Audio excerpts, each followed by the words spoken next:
السلام عليكم ورحمة الله وبركاته، ازيكم يا جماعة عاملين ايه؟ قريب جدا هنشوف عربية بتتقدم لأول مرة في السوق المصري وهي شنجان ايدو بلس. طب ايه حكاية العربية دي؟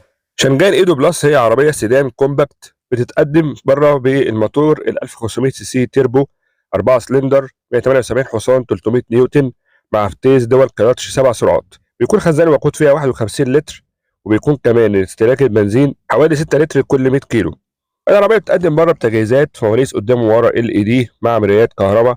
الجنوب بتكون مقاسها 18 بوصة جنوط رياضية. الشنطة بتكون 520 لتر. بيكون فيه تكييف اوتوماتيك. شاشة وسائط 13.2 بوصة ولوحة عداد 10 وربع بوصة. المقاعد بتكون جلد. موجود كمان فتحة تكييف خلفية وفتحة 12 فولت خلفية وطارة مالتي وست سماعات وشاحن وايرلس. موجود فتحة سقف.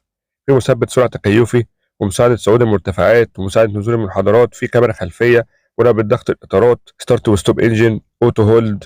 موجود 4 ايرباك وحاسات ركن خلفيه ABS وABD وASB ومنع انزلاق وتحذير اصطدام امامي. موجود كمان مساعده النقطه العمياء. عربيه فيها امكانيات كتير، وعربيه كمان زي ما انتم شايفين التصميم بتاعها شيك جدا. عربيه بصراحه حلوه. عربيات شنجان يا جماعه عربيات حلوه بس مش واخده حقها في السوق المصري. طيب بعد ما عرفنا مواصفات العربيه لينا تعليق على كام حاجه كده.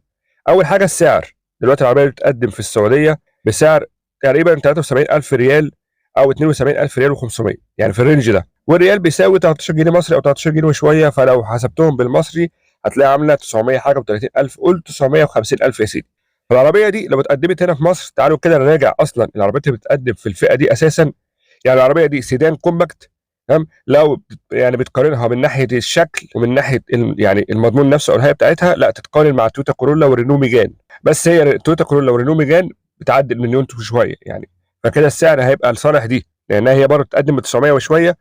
ممكن تنزل مصر مليون، مليون وشويه. ممكن تقدم كمان باقل من مليون. لو اتقدمت باقل من مليون هتعمل بقى ورطه لايه للعربيات اللي بتقدم في الرينج ده، اللي هي العربيات اللي زي باي كيو 5 بلس، زي رينو تاليانت، جيلي ايمنجراند، ودخل معاهم برضه دلوقتي شيفروليه اوبترا.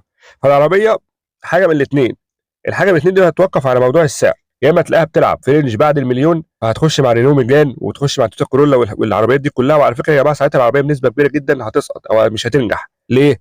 لان ساعتها انا مش هروح اسيب الكورولا او الميجان، العربيات اللي بقى لها كتير في السوق معروفه باعتماديتها والعربيات البياعه، واروح اشتري عربيه بعد كده مش هلاقي لها اصلا ايه سوق. لو نزلت تحت رينج المليون، لا دي طبعا هتبقى فورتيكا. ليه؟ لانها بالنسبه لها شايفين الامكانيات عامله ازاي والشكل والتصميم. ساعتها برضو في نقطه ثانيه لازم تكون ايه في الحسبان، الا وهي ايه؟